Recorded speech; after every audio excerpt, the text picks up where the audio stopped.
அப்ப நேத்து படிச்சோம் ஒளித்தொகுப்புக்கு தேவையான மூலப்பொருட்கள் என்ன, சக்தி மூலம் என்ன. என்ன சரி, என்னென்ன மூலப்பொருட்கள் தேவை ஒளித்தொகுப்புக்கு? ஒளித்தொகுப்புக்கு ஒளித்தொகுப்புக்கு என்னென்ன மூலப்பொருட்கள் தேவை என்ன? ஒளித்தொகுப்பு நடக்கிறதுக்கு என்னென்ன மூலப்பொருட்கள் தேவைன்னு கேட்டேன். சூரிய ஒளி. மூலப்பொருட்கள். சரி சொல்லுங்க. மூலப்பொருட்கள்னு சொன்னா சூரிய ஒளி அது சக்தி மூலம். நம்ம அடுப்பு கோப்பிட்டோம், அது சக்தி மூலம். மூலப்பொருட்கள்னு சொன்னா புட்ட வைக்கிறதுல என்ன நீரும் எண்ணெயெல்லாம் இருந்து மாவும். அதே மாதிரி ஒளித்தொகுப்புல எண்ணெயலாம். ஒளித்தொகுப்பு தேவையானது 2 மூலப்பொருட்கள் சொன்னேன். என்ன? நீர், கார்பனீரொட்சைட். கார்பனீரொட்சைட். என்ன இது வந்து மூலப்பொருட்கள். மூலப்பொருட்கள் என்று சொன்னா நீரும் கார்பனீரொட்சைடும். புற, அதாவது இன்னொரு கேள்வி கேட்பாங்க, ஒளித்தொகுப்புக்கு தேவையான புற காரணிகள். காரணிகள் என்று கேட்டா என்னெல்லாம் வரும்? 4 வரும். என்னெல்லாம்? நீர், கார்பனீரொட்சைட், சூரிய ஒளி, அடுத்தது பச்சை. சரியா? இப்ப அந்த மூன்றும் என்னென்று ஒரு தாவரத்தில இலைய, அதாவது இலையில காணப்படுற பச்சை ஒரு மணி அடையுதுன்னு பார்ப்போம். முதலாவது நீர். நீர் எப்படி எங்க இருந்து போகுது? வேர்கள் மூலம் அகத்துறிஞ்சப்படுது. என்ன வேர்கள் மூலம், வேர்மயிர் மூலம் அகத்துறிஞ்சப்பட்டு என்ன செய்யுதுன்னு சொன்னா இலையில இருக்க பச்சை இருமணி அடையுது. அப்ப அது அகத்துறிஞ்சிற பாதை என்னன்னு சொன்னா முதலாவது வேர்மயிர்கள். வேர்மயிர்கள்னு சொன்னா வேர்ல காணப்படுற சிறிய சிறிய அமைப்பு. இதுல காணப்படுற சிறிய சிறிய அமைப்பு மூலம் மண்ல காணப்படுற நீர் வந்து வேரால அகத்துறிஞ்சப்படுது. அதுக்கு பிறகு என்ன செய்யுதுன்னு சொன்னா வேர்மயில இருந்து மேற்பட்டை. நம்ம புடைக்கில விலையும் படிக்கக்குள்ள பக்க புடைக்கில விலையும் படிச்சேங்களா? பிரியிலையும் படிக்கக்குள்ள பக்க பிரியிலையும் இப்படி ஒரு அமைப்பு படிப்பிச்சனா? இப்படி ஒரு அமைப்பு படிப்பிச்சனா? சொன்னா சொன்னா இது என்னது? தண்டிட குறுக்குவெட்டு பரப்புன்னு படிச்சேன. இதே மாதிரி வேர்லையும் இருக்குன்னு சொன்னேன். அப்ப இது சொன்ன மேற்பட்டை, உள்ளுக்குள்ள மைய விலையம், அப்படி 2-3 அமைப்பு இருக்கு. அதே மாதிரி வேற குறுக்க வெட்டினாலும் 2-3 அமைப்பு இருக்கு. இங்க இருக்கிறது மேற்பட்டை, மைய விலையம், பரிவட்ட உரை, அப்படி 2-3 அமைப்பு இருக்கு. அந்த அமைப்புக்குள்ளால நான் சேர்த்த பிறகுதான் அது என்ன செய்யும்? இதுல இருக்க கலன்கட்டில இருக்க அடியில இருக்க கால்ல சென்றடையும். அப்போ ஒரு தாவர உடல்ல நீரை கடத்துற பகுதி என்ன? எண்ணெயிலையும் நீரை கடத்தும். எண்ணெயிலையும் நீரை கடத்துற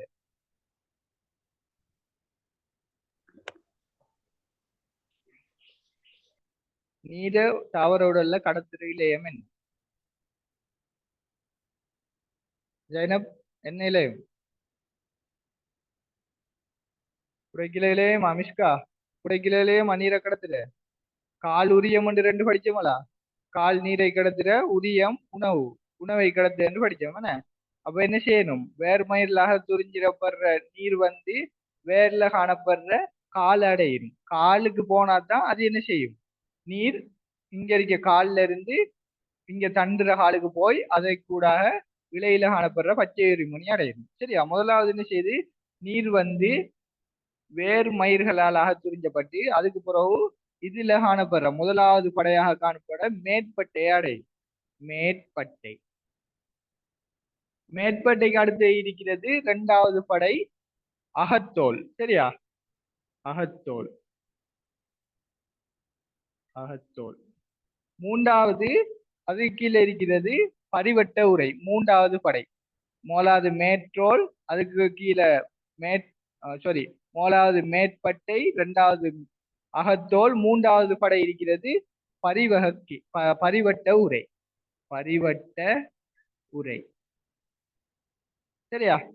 பரிவட்ட உரையிலிருந்து அடுத்தது இருக்கிறது வேரின் கால். இங்க கலன் கட்டிருக்கும், மேல உரியம் இருக்கும், கீழே இருக்கிறது கால். அப்ப வேரின் கால் அடையும். அடுத்தது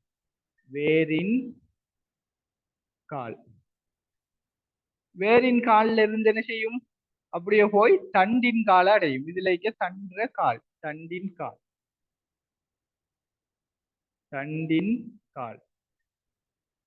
அதுக்கு பிறகு என்ன செய்யும்? தண்டின் கால்ல இருந்து அப்படியே மேல கடத்தப்பட்டு இலையில இருக்க இலை நரம்புக்குள் போகும். இந்த இலை நரம்புல போய் இலை நரம்பு கூடாக இதுல இருக்கிற பச்சை இருமணிய சென்றடையும். சரியா? தண்டின் கால்குள்ளா போய் அடுத்தது இலை நரம்பு. இலை நரம்பு கூடாக போய் எங்க ஒளித்தொகுப்பு நடக்கிற? ஒளித்தொகுப்பு எந்த இடத்துல நடக்குற? களத்துல எங்க நடக்குற ஒளித்தொகுப்பு?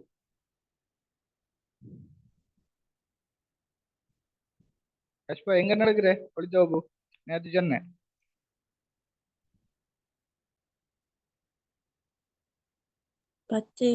பச்சை இருமணி என்ன? பச்சை இருமணியில நடக்குது. பச்சை இருமணி.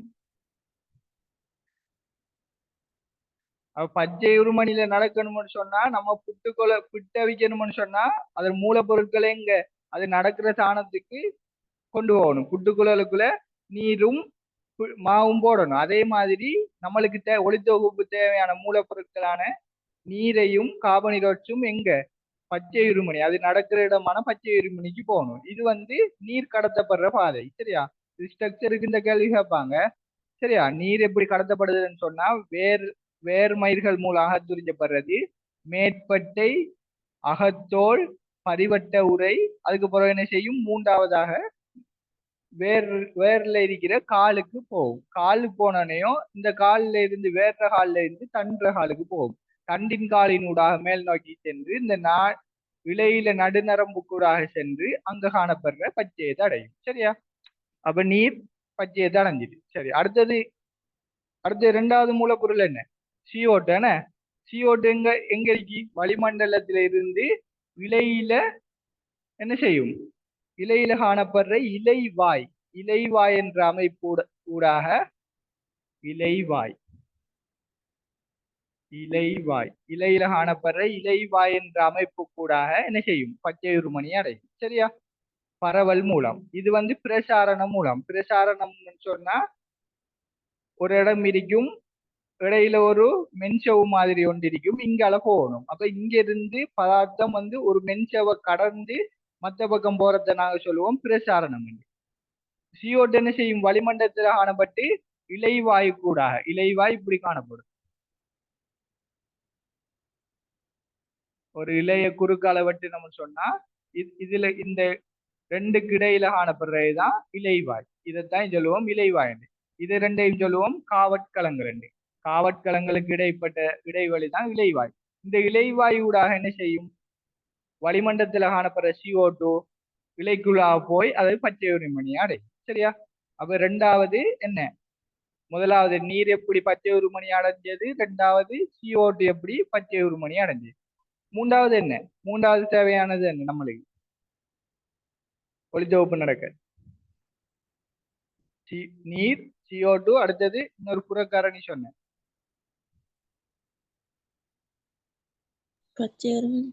பச்சை உருமணி உள்ளுக்கு இருக்கு. பச்சையம் பச்சை உருமணியில இருக்கு. பச்சையம் என்ன செய்யும்? பச்சை உருமணிக்குள்ள பச்சையம் என்ற ஒரு அமைப்பு இருக்கு. சரியா?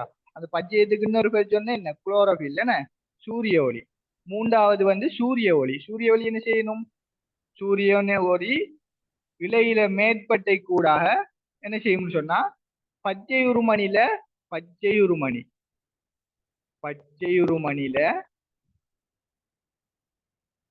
ஒரு குளோரோபில் அல்லது நேற்று சொன்ன பச்சையம் அல்லது குளோரோபில் என்ற ஒரு பதார்த்தம் இருக்கு. இது என்ன செய்யும்? சூரிய ஒளிய அகத்துறிஞ்சும். ஒளிசக்திய அகத்துறிஞ்சி என்ன செய்யும்? பச்சை உருமணிக்கு அதை கடத்தும். அப்ப கடத்துனா என்ன செய்யும்? ஒளித்தொகுப்புக்கு தேவையான சூரிய ஒளிய குளோரோபில் அகத்துறிஞ்சும், நீரை வந்து வேர்மயிர் அகத்துறிஞ்சி பச்சை உருமணியை கொண்டு வரும். அதே மாதிரி CO2 என்ன செய்யும்? வளிமண்டலத்திலிருந்து இலைவாய்க்கூடாக என்ன செய்யும்? பச்சை உருமணி அடையும். இது வந்து மூலப்பொருட்கள் என்ன? பச்சை உருமணியை அடைவதற்கான வழிமுறைகள் அப்படி என்று கேட்டா MCQல கேட்பாங்க, இல்ல அல்லது ஸ்ட்ரக்சர்ல கேட்பாங்க. அதுக்குரிய அதாவது ஒளித்தொகுப்பு தேவையான மூலப்பொருட்கள், புறக்காரணிகள், பச்சை உருமணி அடைவதற்கான பாதையை வரைக என்றால் இப்படி எழுதணும். அடுத்தது CO2 வந்து இலை வாய்க்கூடாக பச்சை உரிமணி அடையும். ஒளிச்சக்தியாக துரிஞ்சிறது குளோரோஃபில். குளோரோஃபில் என்ன செய்யும்? மேற்றோலினூடாக ஒளிச்சக்தியை அகற்றும். இது விளங்கிட்டா? மூலப்பொருட்கள் எப்படி பச்சை உருமணியை அடையுது என்று சொன்னது விளங்கிட்டா? எப்படி என்று அஷ்பா விளங்கிட்டா? ஓ சார். நம்ம டவுட் இருக்கா? நம்ம கிளியர் இல்லாம இருக்கா சொன்னது? அப்ப இது சொன்ன இவ்வளவும் சொன்னது என்ன? ஒளித்தொகுப்புக்கு தேவையான செல்வாக்கு செலுத்துற, அதாவது அவசியமான காரணிகள் என்று கேட்டா 4 இருக்கு. என்னெல்லாம்? நீர், கார்பன் ஆக்சைடு, சூரிய ஒளி, அடுத்தது பச்சை. அடுத்தது கேட்பாங்க மூலப்பொருட்கள். மூலப்பொருட்கள் என்று கேட்டா 2. என்னெல்லாம்? பேர் சொல்ல பிள்ளைகள் தெரிஞ்சாக்க சொல்லுங்க. மூலப்பொருட்கள் என்று கேட்டா 2. என்னெல்லாம்? நீரும் ஆக்சிஜனும். நீரும் கார்பன் ஆக்சைடு மூலப்பொருட்கள். அடுத்தது கேட்பாங்க ஒளித்தொகுப்புக்கு அவசியமான அல்லது ஒளித்தொகுப்பில் செல்வாக்கு செலுத்துகின்ற அகக்காரணி. அகக்காரணி என்ன? பச்சையத்துக்குள்ளே தாவரத்துக்குள்ளே இருக்கிறது. எது அகக்காரணி கேட்டா? குளுக்கோஸும் ஆக்சிஜன். அகக்காரணி தேவையானது பச்சையுருமணி. பச்சையம். பச்சையுருமணி இல்ல, பச்சையுருமணிக்குள்ள காணப்படுற பச்சையம். பச்சையுருமணி சொன்னா அதுல தானம், அது நடைபெற. அடுத்த கேள்வி கேட்பாங்க, ஒளித்தொகுப்பு நடைபெற புன்னங்கம் எது? இரட்டை மின்சோவால மூடப்பட்ட புன்னங்கம் என்று கேட்டா பச்சையுருமணி. அப்ப அகக்காரணி கேட்டா பச்சையம் அல்லது குளோரோஃபில். சரியா? புறக்காரணி என்று கேட்டா புறக்காரணிகள் 3 தருக. புறக்காரணின்னா பச்சையுருமணிக்கு வெளியே இருந்து போறது. எதையெல்லாம்? அந்த 4ல பச்சையம் வராது, மற்ற 3ம் வரும். நீர், கார்பன் ஆக்சைடு, சூரிய ஒளி. சரியா? சரி, இப்ப நோட்ஸ் எழுதையிலன்னா ஒண்ணுக்கும். அப்ப நம்ம இத கேள்வி மாதிரியே எழுதுவோம். சரியா? கேள்வி மாதிரியே எழுதுவோம். சரியா? சரி, முதலாவது எழுதுங்க.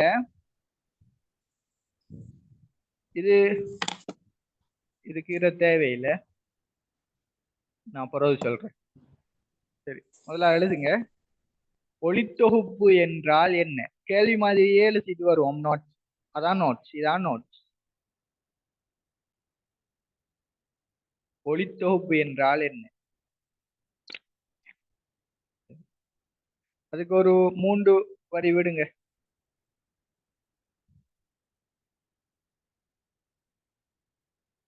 அல்லது நம்ம விடையை எழுதிட்டு போவோம் என்ன? சரி, ஒளித்தொகுப்பு என்றால் என்ன? ஒரு ஆள் சொல்லுங்க பார்ப்போம். இப்ப நான் படிச்சு தந்தத்தை வச்சு ஒளித்தொகுப்பு என்றால் என்ன? நேத்தும் ஒளித்தொகுப்பு என்றால் என்னத்துக்கு விட சொன்னேன் நான். இப்ப சொல்லுங்க பார்ப்போம், ஒளித்தொகுப்பு என்றால் என்ன?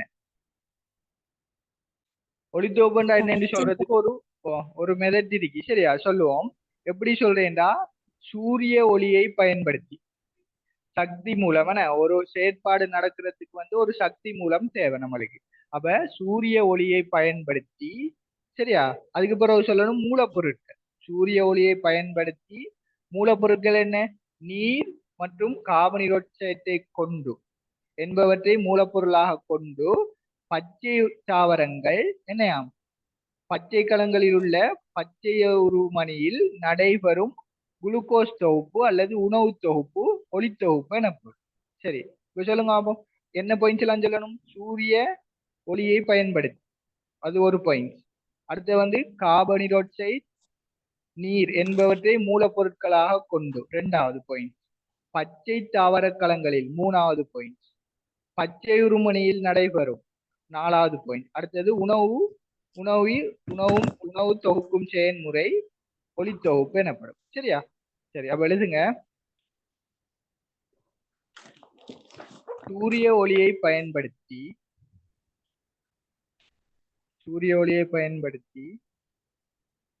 கார்பன் ஆக்சைடு, நீர் என்பவற்றை சூரிய ஒளியை பயன்படுத்தி கார்பன் ஆக்சைடு, நீர். கார்பன் ஆக்சைடு நீர் என்று சொன்னா கார்பன் ஆக்சைடு இப்படி போடாதங்க, எழுதுங்க. கார்பன் ஆக்சைடு எழுதுங்க.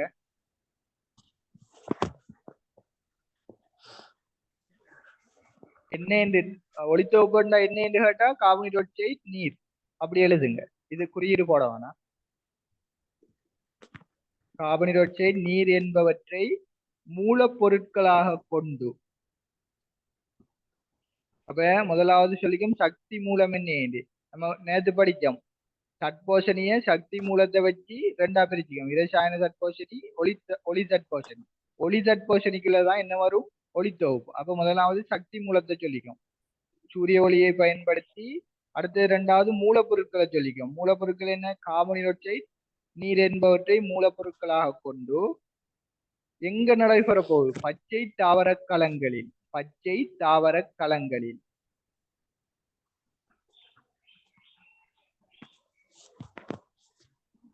ஸ்பீடா போறேன்டா சொல்லுங்க, நிக்கிறேன். பச்சை தாவர களங்களில். பச்சை தாவர களங்களில் உள்ள பச்சை உருமணியில் எங்க நடைபெறுது? மூன்றாவது 4வது பாயிண்ட் வந்து எங்க நடைபெறுதுன்னு சொல்லணும். பச்சை தாவர களங்களில் உள்ள பச்சை உருமணியில் நடைபெறும் உணவு தொகுக்கும் செயல்முறை. ஒளித்தோப்பு என்னன்னு கேட்டா இவ்வளவு பாயிண்ட்ஸ் எழுதினா தான் ஃபுல் மார்க்ஸ் கிடைக்கும். சரியா சார்? அப்ப உணவு தொகுக்கும் உணவு செயல்முறை போட்டா தொகுக்கும் செயல்முறை. உணவு தொகுக்கும் செயல்முறை. சரியா? ஒளித்தோப்பண்டா என்னன்னு கேட்டா இதுதான். வெளியாச்சா? முடிஞ்சா?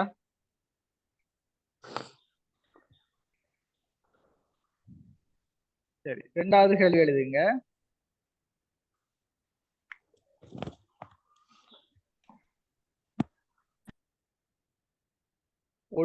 ஒளித்தொகுப்பின் மீது செல்வாக்கு செலுத்தும். ஒளித்தொகுப்பின் மீது செல்வாக்கு செலுத்தும்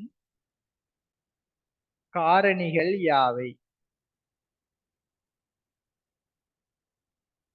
ஒளித்தொகுப்பின் மீது செல்வாக்கு செலுத்தும் காரணிகள் யாவை? அல்லது இதே கேள்வி என்ன கேட்கலாம். ஒளித்தொகுப்புக்கு அவசியமான காரணிகள். சரியா? 2 ஒன்றுதான். ஒளித்தொகுப்புக்கு அவசியமான காரணிகள் கேட்டாலும் இதுதான் வரப்போகுது. ஒளித்தொகுப்புல செல்வாக்கு செலுத்துற காரணிகள் கேட்டாலும் இதுதான் வரப்போகுது. அப்ப சொல்லுங்க பாப்போம், ஒளித்தொகுப்புல செல்வாக்கு செலுத்துற காரணிகள் என்ன என்னலாம்?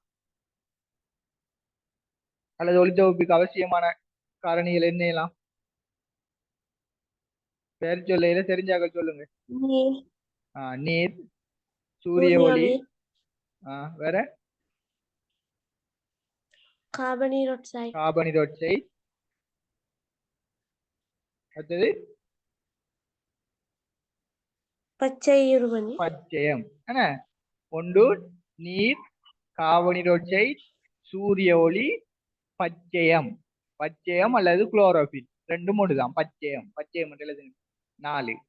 சரியா? ஒளித்தொகுப்பின் மீது செல்வாக்கு செலுத்தும் காரணிகள் அல்லது ஒளித்தொகுப்புக்கு அவசியமான காரணிகள் என்று கேட்டா இந்த 4ஐயும் சொல்லணும். 3வது கேள்வி எழுதுங்க. ஒளித்தொகுப்புக்கு அவசியமான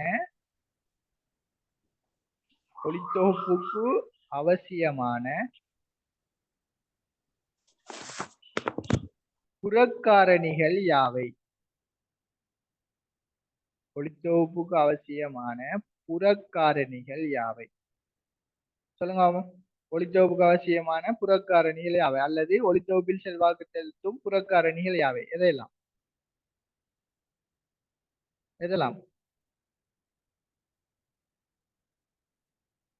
சூரிய ஒளி, நீர், கார்பன் டை ஆக்சைடு. பச்சையம் வராது. என்ன புறக்காரணி கேட்டா பச்சையம் வராது. அப்ப கேள்வியே நல்லா பார்க்கணும். என்ன கேட்டியா? காரணி என்று கேட்டா 4 வரும். புறக்காரணிகள் என்று கேட்டா பச்சையும் வராது. சரியா? அடுத்த கேள்வி, ஒளித்தொகுப்புக்கு அவசியமான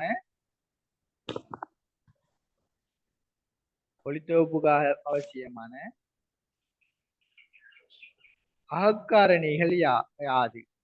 அகக்காரணி எது? பச்சையம். அப்ப ஒளித்தொகுப்புக்கு அவசியமான அகக்காரணி எது என்று போட்டு அதுக்கு விட பச்சையம். சரியா? அடுத்தது ஒளித்தொகுப்புக்கு அவசியமான மூலப்பொருட்கள் யாவை? இப்படிதான் கேள்வி வரப்போகுது. நான் வரக்கூடிய எல்லா கேள்வியையும் தாரேன் நோட்ஸ் மாதிரி. ஒளித்தொகுப்புக்கு அவசியமான மூலப்பொருட்கள் யாவை? இதெல்லாம் மூலப்பொருள் என்று கேட்டா இதெல்லாம் மூலப்பொருள் என்று கேட்டா இதெல்லாம் நீர் கார்பன் நீரும் கார்பனீரொட்சைட்டும். நீர் நீரும் கார்பனீரொட்சைட்டும் மூலப்பொருள் என்று கேட்டா நீரும் கார்பனீரொட்சைட்டும். அடுத்தது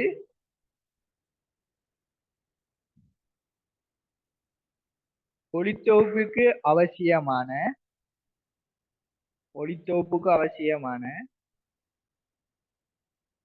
புறக்காரணிகள் ஒளித்தொகுப்புக்கு அவசியமான புறக்காரணிகள் எவ்வாறு தாவர களத்தை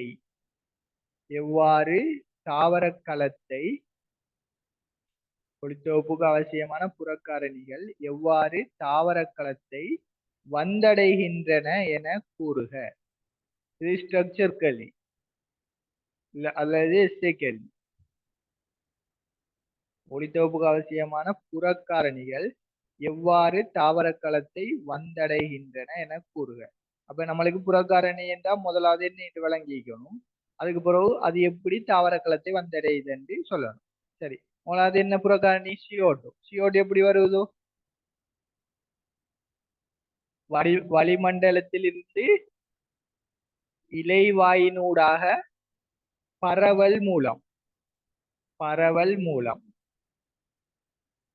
பரவல் என்று சொல்றது என்ன?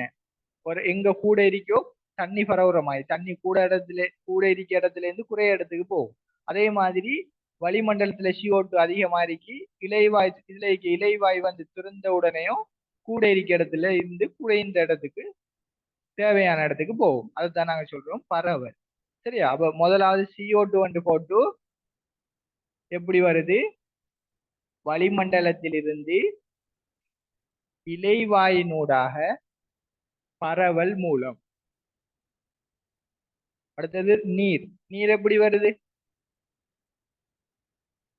தரையிலிருந்து வேர்மயிரூடாக என்ன முறை மூலம்? பரவல் மூலம் சொன்ன. இங்க என்ன முறை சொன்ன? பிரசாரணம். என்ன பிரசாரணம் சொன்ன தானே? அப்ப தரையிலிருந்து வேர்மயிர் ஊடாக பிரசாரணம் மூலம்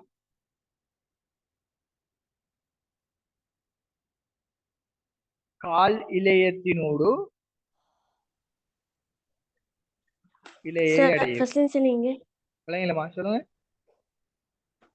அந்த ஆறாவது கேள்வியில விட நீர் வேர்மயிர் என்னதால தரையில இருக்கு என்ன நீர் தரையில கரைஞ்சிருக்கு. அதுல இருந்து வேர்மயிரூடாக பிரசாரணம் மூலம் நான் சொன்னேன். ஒரு இடையில ஒரு வேர்ல வந்து ஒரு மென்சவு இருக்கும், தரையில இங்கால நீர் இருக்கும், வேர்க்குள்ள போகணும். அப்ப இங்க இருந்து ஒரு மென்சவினூடாக போறதை தான் நாங்க சொல்லுவோம் பிரசாரணம். இங்க வந்து என்ன சும்மா ஒரு டிரெக்டா வெளியே இருக்கிறது உள்ளுக்குள்ள இந்த துளையினூடாக உள்ளுக்கு போகும். அதை நாங்க சொல்லுவோம் என்னண்டு பரவல். இங்க எங்க இருக்கு நீர் வந்து தரையில இருக்கி என்னதால் அகத்துறிஞ்சப்படுது? வேர்மயிரூடாக பிரசாரணம் மூலம் அகத்துறிஞ்சப்படும். பிரசாரணம் மூலம் அகத்துறிஞ்சப்பட்டது காலிலையத்தினூடாக தாவர களத்தை அடையும். நம்ம கூட டைம் மோஸ்ட் ஆஃப் த டைம்ல என்ன செய்யும்? இலைகள் தான் ஒளித்தொகுப்பை நடத்தும். இசைவாக சிலதுதான் வந்து தண்டு அப்படி பகுதிகள் ஒளித்தொகுப்பு நடக்கிற. பிரதானமா ஒளித்தொகுப்பு நடக்கிற இடம் வந்து வந்து ஒரு தாவரத்துல இலைகள் தான். அப்ப என்ன செய்யணும்? மூலப்பொருட்கள் இலையை தான் சென்றடையணும். அப்ப இங்க இருந்து அகத்துறிஞ்சப்படுற நீர் வந்து கால் இலையத்தினூடாக என்ன தடையும்? இலையில் உள்ள களங்களை அடையும். அடுத்தது மூன்றாவது இது என்ன? புறக்காரணி.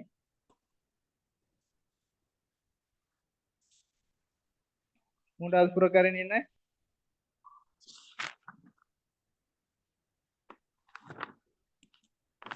மூன்றாவது சூரிய ஒளி. என்ன சூரிய ஒளி? என்ன மேல இருந்து மேற்றோலினூடாக காணப்படும் இலை இப்படி இருக்குமென்னு சொன்னா மேற்றோலினூடாக என்னத்தால் அகத்துறிஞ்சப்படும்? சூரிய ஒளியை அகத்துறிஞ்சிற ஆள் யாரு?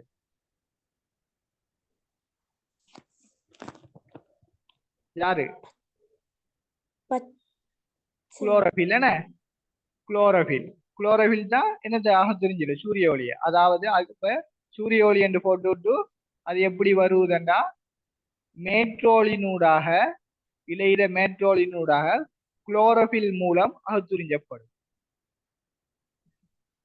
இதெல்லாம் வந்து கேள்விகள் பிள்ளைகள் சும்மா இல்ல, தேவையில்லாத நோட்ஸ் தர இல்ல. அதனாலதான் கேள்விக்கு வர மாதிரி, அதாவது எக்ஸாமுக்கு வர மாதிரி கேள்வி மாதிரி தார. அப்ப இது வந்து தார அவ்வளவு நோட்ஸும் தேவையான நோட்ஸ் எல்லாம் படிக்கத்தான் வேணும். தார நோட்ஸ் எல்லாம் படிக்கத்தான் வேணும். புத்தகத்துல இருக்கிறது படிக்க தேவையில்லையாட்டியும் தாரது படிக்கத்தான் வேணும். ஒரு தரம் புத்தகத்தையும் மாற்றிட்டு இதையும் படிச்சீங்கன்னு சொன்னா சரி. இப்போ சூரிய ஒளி எப்படி இலையின் மேற்றோலினூடாக குளோரோஃபில் மூலம் அகத்துறிஞ்சப்படும். சரி, அப்ப புறக்காரணி என்ன செஞ்சிட்டோம்? புறக்காரணி எப்படி தாவர களத்தை வந்தடையுது என்று பார்த்தோம். சரியா? சரி, அடுத்த கேள்வி, ஒளித்தோப்பின் போது சூரிய ஒளியினால்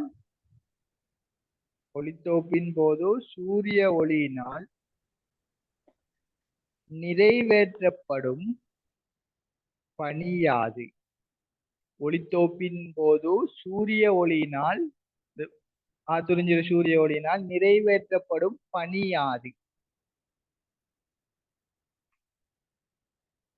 சொல்லுங்க தெரிஞ்சாக்க. சூரிய ஒளி என்ன செய்யுது?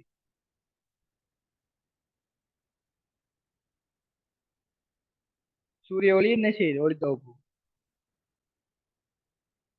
என்ன செய்யுது?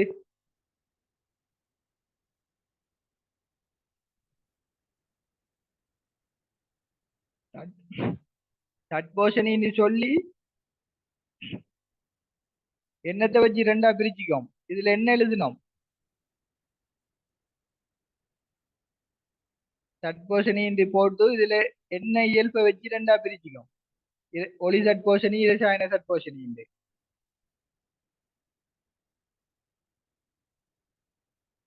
தெளிவுன்னு நோட்ஸ் சொல்லுங்க, பார்த்து சொல்லுங்க. இதுல என்ன தெளியணும்? ஒளி தட்போஷணி, ரசாயன தட்போஷணி. விளங்கலமா? இதுல தட்போஷணி போட்டு ஒரு இயல்பை வச்சு ரெண்டா பிரிச்சுக்கோம். ஒளி தட்போஷணி, ரசாயன தட்போஷணி பிரிச்சுக்கோம். இந்த இதுல எழுதின இயல்பு என்ன? சக்தி. என்ன? சக்தி முதல். சக்தி முதல் என்று சொன்னா அப்ப சூரிய ஒளி என்னத்தை வழங்குது? ஒளி தொகுப்பு நடக்கிறதுக்கான சக்தியை வழங்குது என்ன? அப்ப ஒளித்தொகுப்பின் போது சூரிய ஒளியினால் நிறைவேற்றப்படும் தொழில் என்ன கேட்டா என்ன? சக்தியை வழங்கல். சரியா?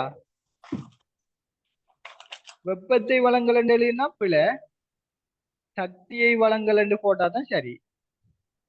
சக்தியை வழங்கல். அப்ப நம்ம சக்தி மூலத்தை வச்சுதான் ரெண்டா பிரிச்சுக்கோம். அப்ப சக்தி மூலம் என்ன? ஒரு ஆளுக்கு சக்தியை வழங்குற அதைத்தான் சொல்லுவோம் சக்தி மூலம். அப்ப ஒளி தொகுப்புல சக்தியை வழங்குறால் சூரிய ஒளி. சரியா? சக்தியை வழங்கல். வெப்பத்தை வழங்கல் என்று போட்டு பிள்ளை அது வராது, வெட்டி காட்டுங்க. வெப்பத்தை வழங்கல் என்று போட்டா பிள்ளை.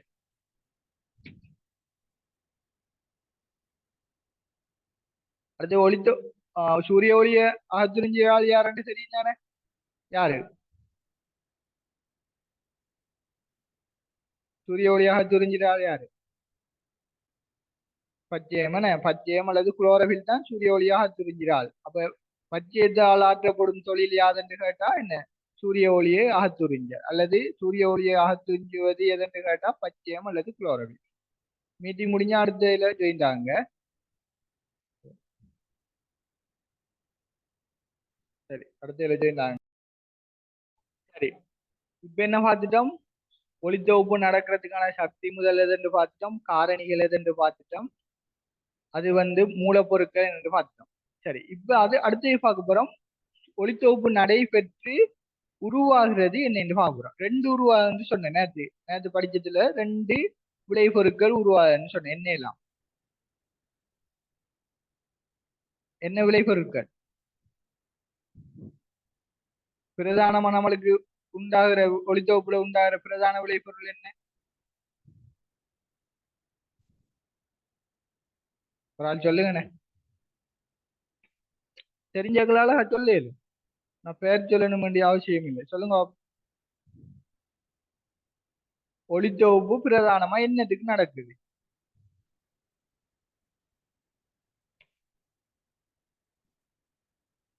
புஷ்பா, என்னத்துக்கு நடக்குது ஒளித்தொகுப்பு?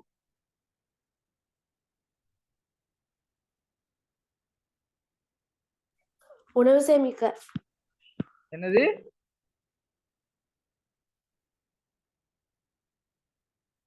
ஒளித்தொகுப்பு என்னத்துக்கு நடக்குது? உணவை உற்பத்தி செய்யறதுக்கானே. அப்ப கடை இவ்வளவு இந்த 2 கிளாஸா போது ஒளித்தொகுப்பு என்னத்துக்கு நடக்குதுன்னு தெரியா? நான் சொன்னேன் சார். சொன்னீங்களா? உணவை உற்பத்தி செய்யறேன்னு ஒரு உணவை தொகுக்கிறதுக்கு தான் ஒளித்தொகுப்பு நடக்குது. அப்ப இங்க வந்து ஒளித்தொகுப்புல நடைபெற முதலாவது வார விளைபொருள் வந்து என்ன? குளுக்கோஸ். என்ன பிரதான விளைபொருள்? குளுக்கோஸ். அதோட சேர்த்து இன்னொன்று வரும்னு சொன்னேன். என்னலாம் என்ன? சுக்ரோஸ். சுக்ரோஸ் இங்க வந்து குளுக்கோஸ், அடுத்தது ஆக்சிஜன். என்ன நான் புட்டை வைக்கிறதுல பார்த்தோம், புட்டு வர்றது மேல ஆவியும் போகுது, அதே மறந்துட்டேனே. அப்ப அதுக்கு பிறகு உங்களுக்கு ஈஸியா ஒண்ணும் சொல்லலாம், ஒரு மாதிரியும் சொல்லலாம். அதை புட்டை வச்சு அதைக்கு பிறகு மறக்குதுன்னு சொன்னா அதுக்கு பிறகு உங்களுக்கு அதோட ஈஸியா ஒன்றும் சொல்லலாம். ஒரு விளைபொருள் குளுக்கோஸ், ரெண்டாவது விளைபொருள் ஆக்சிஜன். நம்மளுக்கு பிரதானமா உருவாகிற நம்மளுக்கு பிரதானமா வேணுமான பொருள் வந்து ஒளித்தொகுப்புல பிரதான விளைபொருள் என்று கேட்டா குளுக்கோஸ்.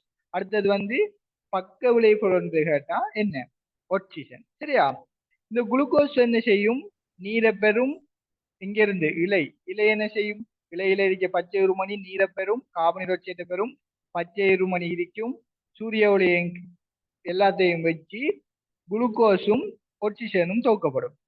இலையில தொகுக்கப்படுற முதலாவது, அதாவது ஒளித்தொகுப்பு நடந்து முதலாவது உருவாகிற விளைபொருள் வந்து குளுக்கோஸ். அது வந்து என்ன செய்யும்? கொஞ்ச நேரத்துக்கு மாப்பொருளா மாற்றப்பட்டு என்ன செய்யும்?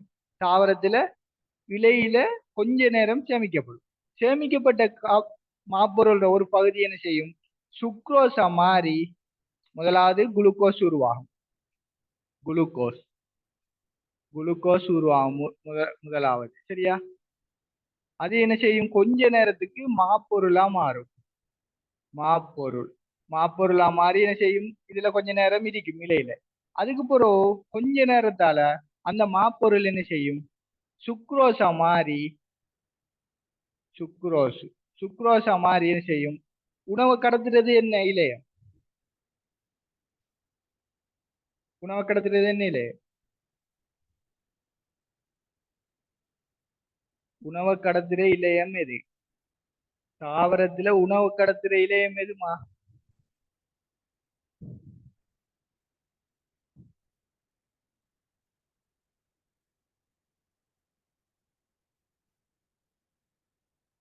இது படிச்சோங்களா? ஈஸியா வழங்கப்படுத்தி கூடி வழங்குது இல்லையா உங்களுக்கு? தாவரத்துல நீரை கடத்துறது கேட்டா சொல்றீங்க இல்ல, உணவு கடத்துறது கேட்டா சொல்றீங்க. உரிய மண்டெழுது உயிர் உள்ளது, உணவண்டெழுது தானே. அப்ப தாவரத்துல உணவு கடத்துற இலையம் எது? உரியம். உரியம். அப்ப என்ன செய்யலாம்? முதலாவது வந்து ஒளித்தொகுப்பு நடந்து குளுக்கோஸ் உருவாகலாம். குளுக்கோஸ் உருவாகினது கொஞ்ச நேரத்துக்கு என்ன செய்யும்? மாப்பொருளா மாறி இலைகள்ல கொஞ்ச நேரத்துக்கு சேமிக்கப்படும்.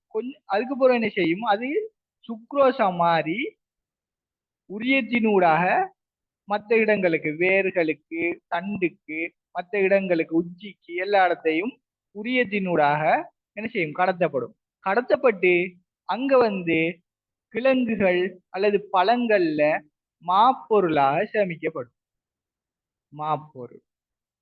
சரியா? அப்ப இதுல வந்து நல்லா கவனிக்கணும். முதலாவது உருவாகிறது வந்து என்ன? ஒளித்தொகுப்பு நடைபெற்றனை உருவாகிறது என்ன? குளுக்கோஸ். குளுக்கோஸ் எத்தனை சர்க்கரை? என்ன சர்க்கரை?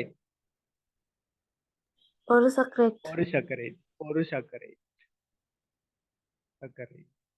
அதுக்கு பிறகு என்ன செய்யுமாம்? கொஞ்ச நேரத்துக்கு மாப்பொருளாக இலையில சேமிக்கப்படுமாம்.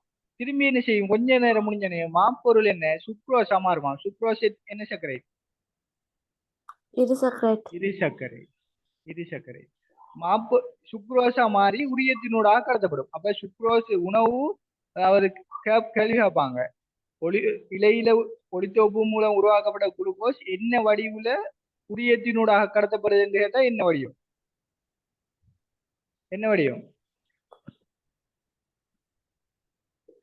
எந்த வடிவத்துல? எண்ணெயா மாறி கடத்தப்படுது? சுக்ரோசா. சுக்ரோஸா. ஏன்னா நம்ம அண்டைக்கு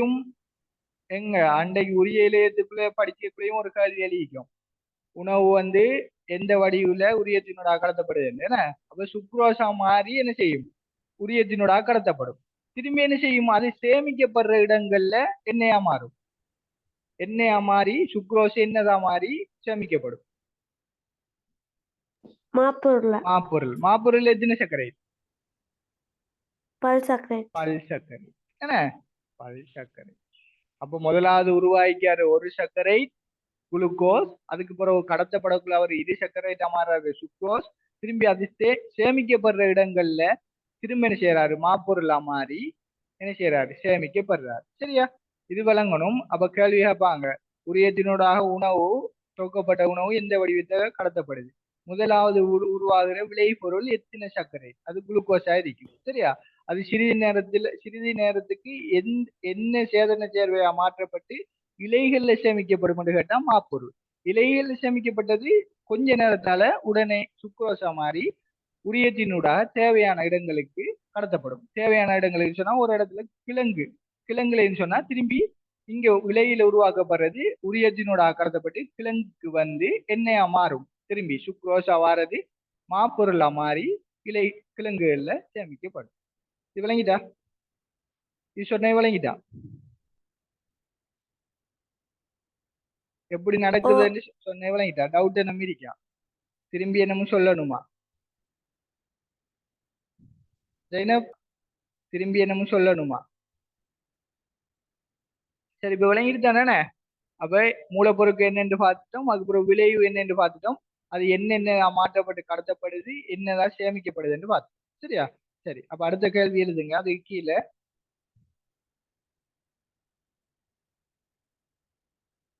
ஒளித்தொப்பின் போது சூரிய ஒளி நான் நிறைவேற்றப்படும் பணி அதை எழுதிங்கானே. அதுக்கு கீழே அடுத்த கேள்வி, ஒளித்தொகுப்பின் விளை பொருட்கள் யாவை?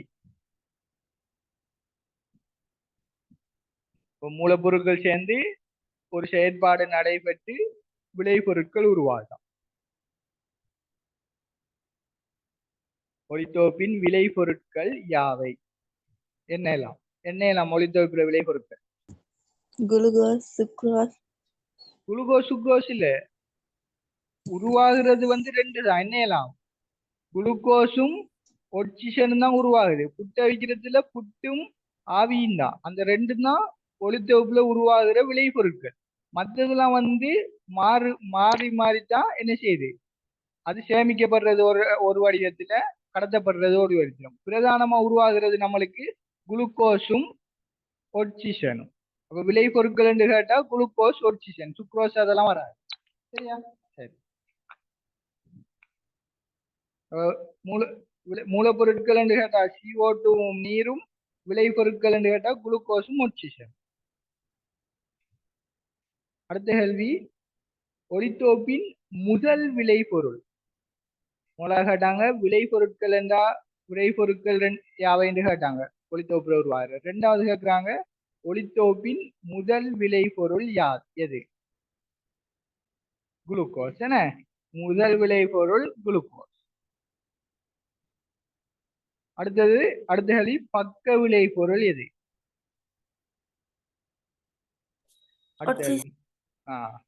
பக்க விளை பொருள் என்று கேட்டா ஒட்சிஜன். முதல் விளை பொருள் என்று கேட்டா குளுக்கோஸ். கேட்கிற கேள்விக்கு கவனமா இருந்துக்கணும். விளை பொருட்கள் என்று கேட்டா ரெண்டையும் எழுதணும். முதல் விளை பொருள் என்று கேட்டா குளுக்கோஸ், பக்க விளை பொருள் என்று கேட்டா ஒட்சிஜன். அடுத்த கேள்வி, ஒளித்தோப்பின் போது எழுதுங்க. ஒளித்தோப்பின் போது உருவாகும் குளுக்கோஸ், இலைகளில் உருவாகும் குளுக்கோஸ் தற்காலிகமாக எச்சேர்வையாக மாற்றப்பட்டு சேமிக்கப்படும். தற்காலிகமாக என்ன சேர்வையாக மாற்றப்பட்டு சேமிக்கப்படும்?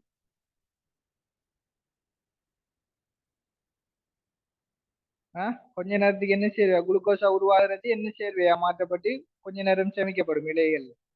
என்னதான் மாறும்? குளுக்கோஸ் சுக்ரோசா. சுக்ரோசாவுல என்ன சொல்லிக்க? முதலாவது தற்காலிகமா மாறுறது எதுன்னு சொல்லிக்க? குளுக்கோஸ் தற்காலிகமா மாறி சேமிக்கப்படுறது மாப்பொருளா? அதுக்கு தற்காலிகமா சேமிக்கப்பட்ட மாப்பொருள் தான் குளுக்கோஸா மாறி உரியத்தினூடாக கடத்தப்படும். அப்ப உரியத்தினூடாக கடத்தப்படுற வடிவம் தான் சுக்ரோஸ். முதலாவது உருவாகிற வடிவம் குளுக்கோஸ். தற்காலிகமா சேமிக்கப்படுற கொஞ்ச நேரத்துக்கு சேமிக்கப்படுற வடிவம் மாப்பொருள். அப்ப இதுக்கு விடைக்கு தற்காலிகமா சேமிக்கப்படுறதா என்ன விட? மாப்பொருள். மாப்பொருள். சரியா? அடுத்து எழுதுங்க. ஒளித்தோப்பின் முதல் விளைபொருள் தான் என்ன விளங்கிறோம்? குளுக்கோஸ். ஒளித்தோப்பின் முதல் விளைபொருள்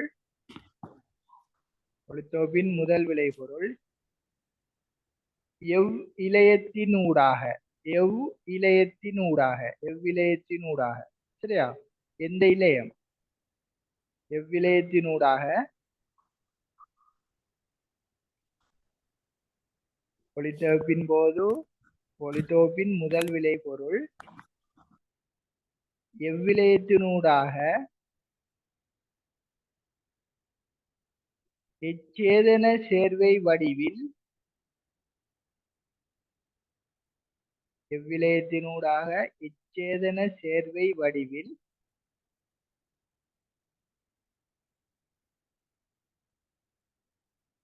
கடத்தப்படும்.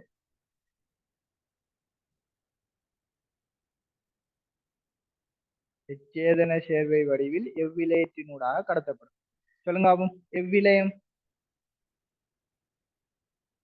ஏன் சொல்றது கேட்கலையா மிஸ்காக்கு?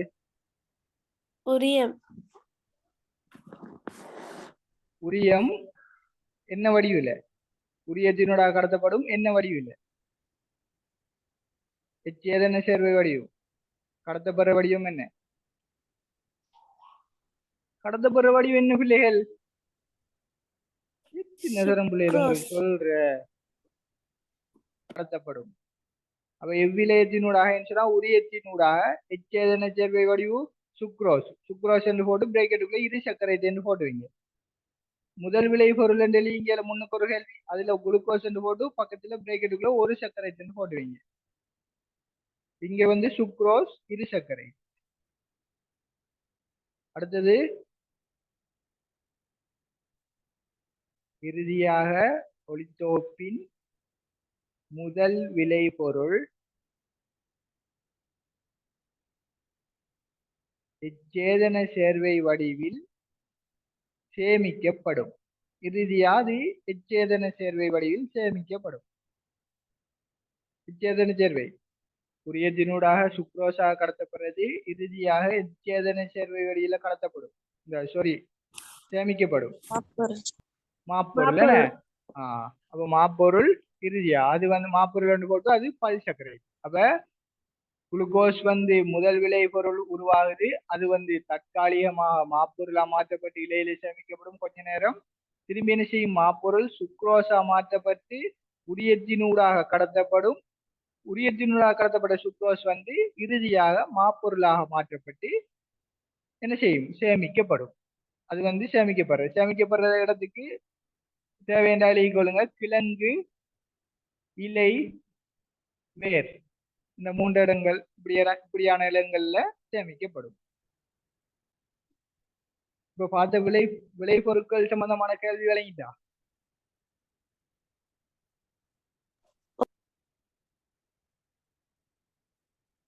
அப்ப உண்டாகிற விளைபொருள் என்று கேட்டா குளுக்கோஸ், ஆக்சிஜன். முதல் விளைபொருள் என்று கேட்டா குளுக்கோஸ். பக்க விளைபொருள் என்று கேட்டா ஆக்சிஜன். அப்ப முதலாவது உருவாகிறது வந்து ஒரு சர்க்கரைட் வடிவில் குளுக்கோஸ்.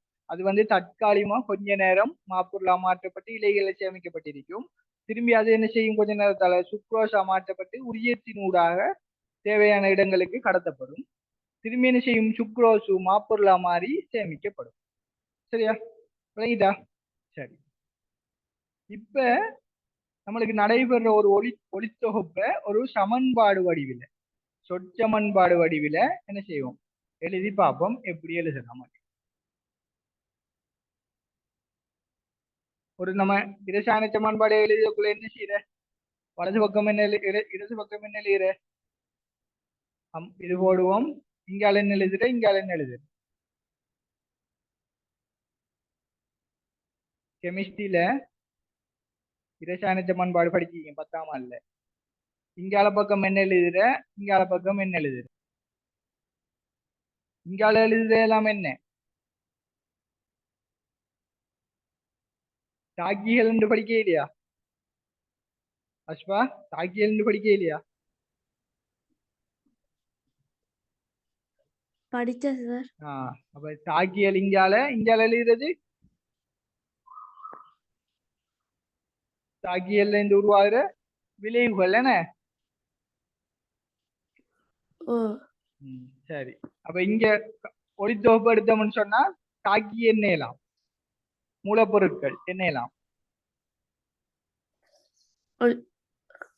சூரிய ஒளி. மூலப்பொருட்கள் மூலப்பொருட்கள் கார்பன் டை நீர். நீர் நீரும் கார்பன் காவனி டை வச்சிடும். ஆக்சைடு, எத்தனை தரம், நீர். 4வது தரம் சொல்லிக்கேன். புறக்காரணியில் கேட்டா தான் இந்த 4 வரும். மூலப்பொருட்கள் என்று கேட்டா மாவும் நீரும் தான், நீரும் மாவும். அது புட்டைக்கிறதுல அவ அதுல வந்து அதே மாதிரி ஒளித்தொகுப்புல நீரும் கார்பனீர் ஆக்சைடு மூலப்பொருட்கள். நான் மறக்காதீங்க, 5வது தரம் சொல்றேன் தான். அப்ப என்ன செய்ய போறோம், வலது பக்கம் நம்ம கெமிஸ்ட்ரி எழுதுற மாதிரி தாக்கிகள் மூலப்பொருட்கள் எழுத போறோம். கார்பனி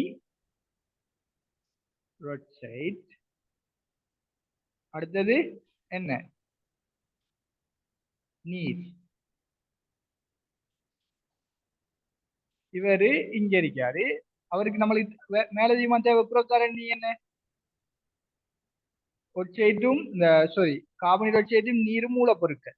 இன்னும் தேவையான 2 புறக்காரணிகளுக்கு என்ன எல்லாம், ஒளி சூரிய ஒளி, அடுத்தது ஆகாரணி ஒன்று தேவை. சூரிய ஒளியும் இன்னொன்னு பச்சையம் பச்சையம். பச்சையம் பச்சையம் சரியா, 2 எழுதியாச்சு. அப்ப தேவை செல்வாக்கு செலுத்துற காரணிகள் 4 எழுதியாச்சு. உருவாகிறது பிரதான விளைபொருள் என்ன, குளுக்கோஸ். பிரதான விளைபொருள் குளுக்கோஸ். பக்க விளைபொருள் ஆக்சிஜன். ஆக்சிஜன். ஆக்சிஜன் சரியா, விளங்கிட்டாது. ஒளித்தொகுப்பில் நடைபெறும் செயற்பாட்டை சொற்சமன்பாடு வடிவில் தருகை என்று கேட்டா இதை எழுதணும். சரியா, விளங்கிட்டா? சரி, இதே என்ன செஞ்சு பார்ப்போம், இரசாயன சமன்பாடு வடிவில் குறியீடுகள் மூலம் எழுதி பார்ப்போம். கார்பன் ஆக்சைடுக்கு என்ன குறியீடு,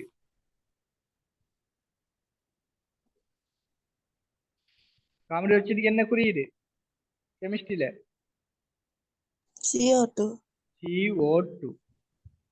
CO2. அது என்ன வடிவம், பௌதிக நிலை. பௌதிக நிலைன்னா 3 இருக்கு, திண்மம், திரவம், வாயு. CO2 என்ன வடிவம்,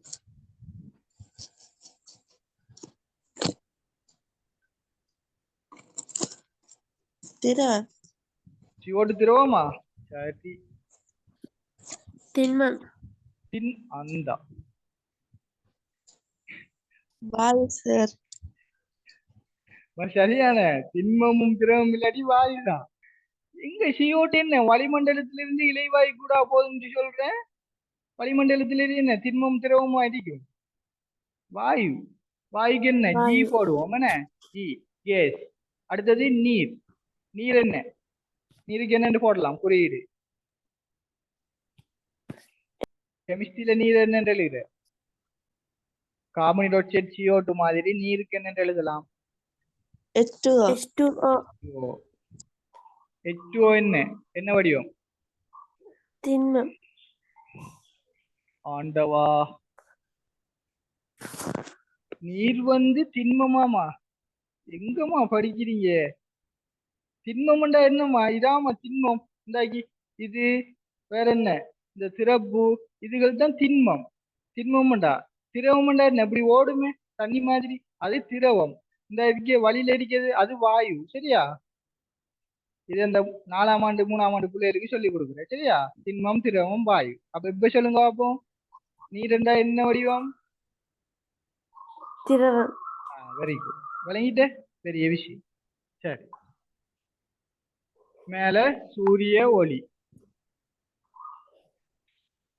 அடுத்தது பச்சையம். குளுக்கோஸுக்கு குறியீடு சொல்லுங்க. 10ஆம் ஆண்டுல படிச்சீங்க முதல் அலகுல. குளுக்கோஸ் குறியீடு என்ன? CHO. என்ன? CHO. CHOவா? CHOவா? CHO தான். கார்போஹைட்ரேட் தானே, அதுல CHO தான் இருக்கும். ஆனா குளுக்கோஸ் சொல்றது என்ன? C6H12O. O6. தொடங்கி விட்டா செய்வீங்க என்ன? சரி, குளுக்கோஸ் என்னது என்ன வடிவம்? பகுதிய நிலை. குளுக்கோஸ் என்ன பகுதிய நிலை? திண்மம், திண்மமா திரவமா வாயுவா? திண்மம். திண்மம். சரி, ஒட்சிஜனுக்கு என்ன குறியீடு? O2. 6O2. Plus O2. O2 என்ன என்ன வடிவம்? வாயு. வாயு. எஸ். சரி, இப்ப என்ன நம்ம 10ஆம் ஆண்டுல படிச்ச சமப்படுத்திய சமன்பாடு என்ன? இது சமனாயிருக்கா? சமப்படுத்திக்கா? இந்த இது இதுல எத்தனை கார்பன் இன்னைக்கு? கார்பன் எத்தனை இருக்கு? இல்ல ஆறு கார்பன் இருக்கு. இதுல எத்தனை இருக்கு? ஒன்றுதான் இருக்கு. அப்ப என்ன செய்யணும்? இதுல 6 போடணும். வேற என்ன? இங்க எத்தனை இருக்கு? ஹைட்ரஜன் எத்தனை இருக்கு? 12. 12 இருக்கு. இதுல எத்தனை இருக்கு ஹைட்ரஜன்? 2. அப்ப என்ன செய்யணும்? இதுல 6 போடணும். சரி, இப்ப இதுல ஒட்சிஜன் எத்தனை இருக்கு? இதுல ஒட்சிஜன் எத்தனை இருக்கு? 2. இதுல 2 ஒட்சிஜன் ஆயிக்கு. 1.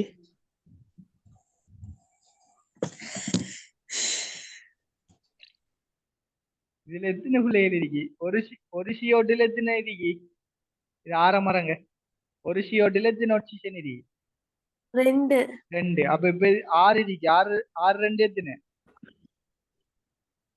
12.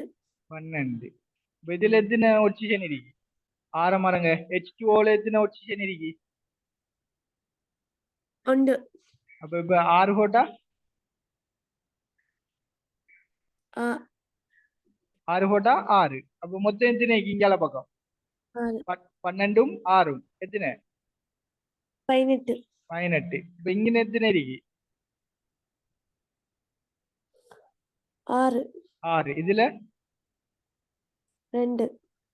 அப்ப சமனாயிக்கா? இதுல 18, அதுல 8 சமனா இல்ல. அப்ப இதுல ஒரு 6 போட்டா, இதுல 6 போட்டா, இதுல 12, இதுல 6 18. சரியா? கெமிஸ்ட்ரி எல்லாம் இருக்கு என்ன? சரியா? அங்கால பயோக்கு இப்படி இருந்தா கெமிஸ்ட்ரி பிசிக்ஸ் எல்லாம் இருக்கு என்ன? சரி, நோம்பு முடிஞ்சிருந்தானா பரவாயில்ல, சக்தி எனர்ஜி இருக்கும் எனக்கு. சரி, அப்ப இது என்ன? ஒளித்தொகுப்பு செயல்முறையில சொற்சமன்பாடு என்று கேட்டா இது கார்பன் டை ஆக்சைடு, நீர், சூரிய ஒளி, பச்சையம், குளுக்கோஸ், ஒட்சிஜன். அதுவே ஒளித்தொகுப்புற இரசாயன சமன்பாடு என்று கேட்டா இது CO2 H2O. இது சமப்படுத்தி கொடுக்கணும். இதுல 6, இதுல 6, இதுல 6. அடுத்தது இந்த பகுதிய நிலை போடணும். கேஸ், லிக்விட், அங்கே கேஸ், இது சொலிட். சரியா? விளங்கிட்டா பிள்ளைகள்? அமெரிக்கா.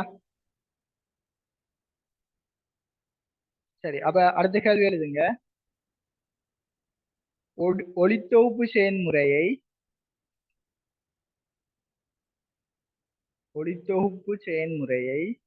சொற்சமன்பாட்டில் தருக. ஒளித்தொகுப்பு செயல்முறையை சொற்சமன்பாட்டில் தருக.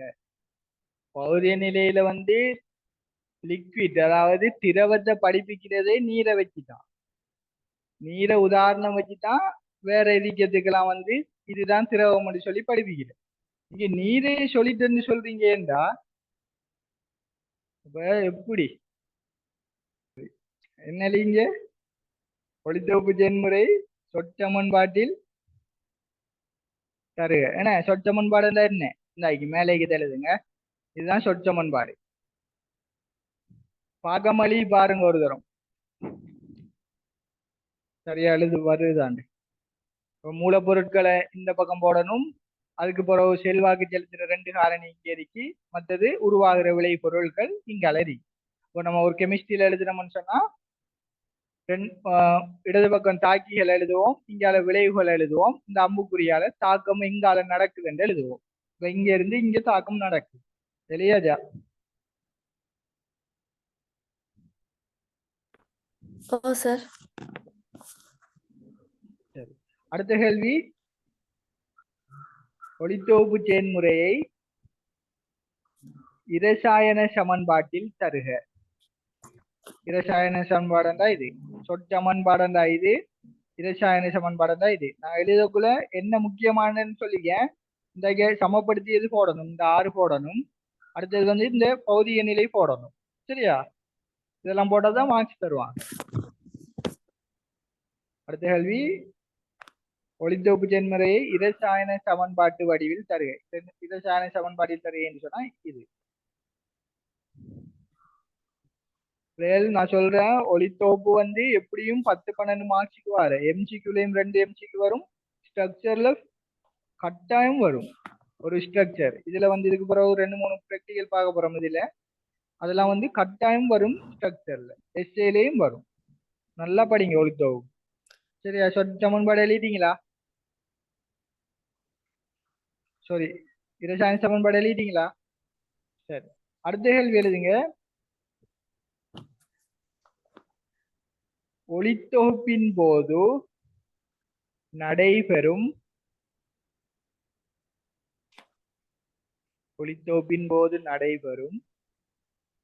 சக்தி நிலை மாற்றம் யாது? சக்தி நிலை மாற்றம். சக்தி நிலை மாற்றம் சொல்றது என்ன சக்தி என்ன சக்தியா மாறிக்கு. என்ன சக்தி என்ன சக்தியா மாறிக்குன்னு சொல்றத நாங்க சொல்லுவோம் சக்தி நிலை மாற்றம். ஒரு சக்தி வந்து ஒரு நிலையிலிருந்து இன்னொரு வடிவத்துக்கு மாறினா நாம சொல்றது சக்தி நிலை மாற்றம். அப்ப அதை கேட்டிக்கும் ஒளித்தொகுப்புல என்ன சக்தி என்ன சக்தியா மாறி. என்ன சக்தி முதலாவது இருந்துச்சு ஒளித்தொகுப்புல? ஆரம்பத்துல என்ன சக்தி? ஒளித்தொகுப்புக்கு சக்தியை கொடுத்தது யாரு? ஒளித்தொகுப்புக்கு சக்தியை கொடுத்தது யாருமா? ஒளித்தொகுப்புல சக்தி முதல் யாரு? சூரியன். என்ன சூரியன்ல இருந்து என்ன ஒளிச்சக்தி. என்ன முதலாவது என்ன செஞ்சுக்கு ஒளிச்சக்தி இருந்துச்சு. நான் இப்பதான் நம்ம சொன்னேன் தட்போஷணிய 2ஆ பிரிச்சு சக்தி மூலத்தை வச்சு ஒளி தட்போஷணி இரசாயன தட்போஷணி. அப்ப சக்தி மூலம் என்ன ஒளித்தொகுப்புக்கு ஒளி. அப்ப ஒளிச்சக்தியா இருந்துச்சு. அதுக்கு பிறகு என்ன சக்தியா மாறிக்கு? மாப்பொருளா மாறிக்குன்னு சொன்னா அது இரசாயன சக்தி. சரியா?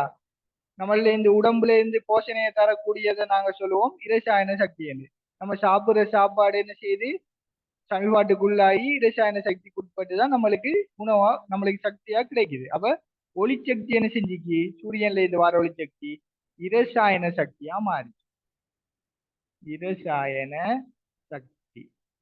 அப்ப ஒளித்தொகுப்புல நடைபெற சக்தி நிலை மாற்றம் என்று கேட்டா ஒளி சக்தி இரசாயன சக்தியாக மாற்றம் அடைஞ்சு. சரி, இன்னும் 2 கேள்வி இருக்கு. அடுத்த கிளாஸ்ல பார்ப்போம்.